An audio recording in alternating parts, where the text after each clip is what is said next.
Hello and welcome back to the Dante in a Year podcast. My name is Danny Fitzpatrick. Today we continue with Dante's Purgatorio, Canto 31. O you who are there beyond the sacred stream, she again commenced, continuing without a rest, turning her words' point upon me, though the edge alone had seemed so sharp. Say, oh say if this is true. To such an accusation your confession must come to be joined. My strength was so confused that my voice moved and was spent before its organs had disclosed it. She suffered this a moment. Then she said, "What do you think? Respond to me, for these sad memories have still not worn off in the water."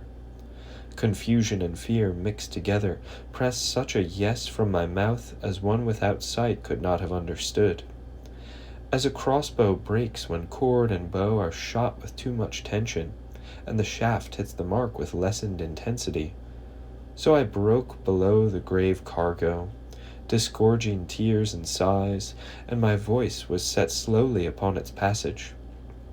And she to me, "In that desire for me that led you to love the good, beyond which there's none you might aspire to, what depths or what chains did you find you need traverse, that you thus disposed of the hope of passing onward? And what ease or what advantage showed itself in front of the other, such that you must preen yourself before it?" After the draught of a harsh sigh, my voice could but reply in pain, and my lips formed my answer in fatigue. Weeping, I said, "The present things turned my steps with their false pleasures, as soon as your visage was hidden." And she, "If you'd been silent or denied that which you confess, your fault would be noted no less. It is known by such a judge. But when one's own throat exposes the accusation of sin, in our court the grindstone turns back against the blade.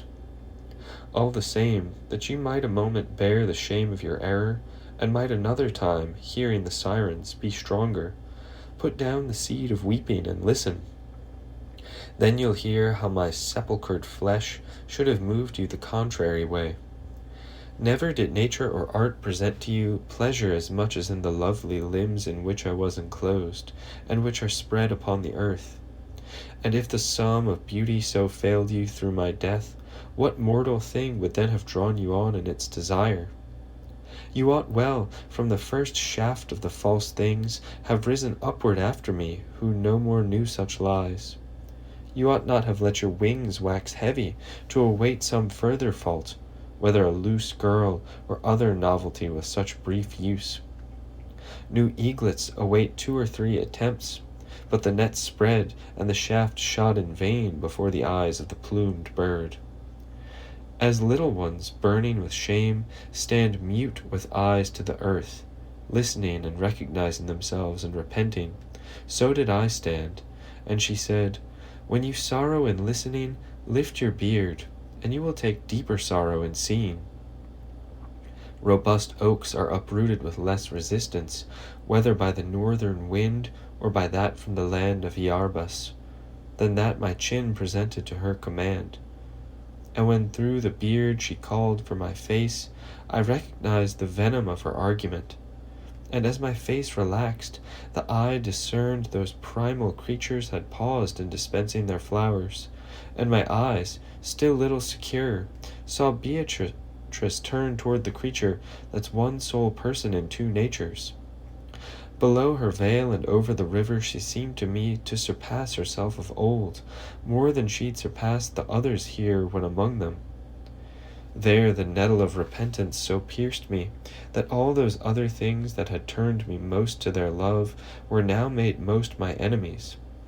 Such recognition gnawed my heart, that I fell overcome, and how I then was made, she knows who so disposed me. Then, when the heart had rendered me strong without, I saw the lady I'd first found alone over me, and she said, "Hold me, hold me."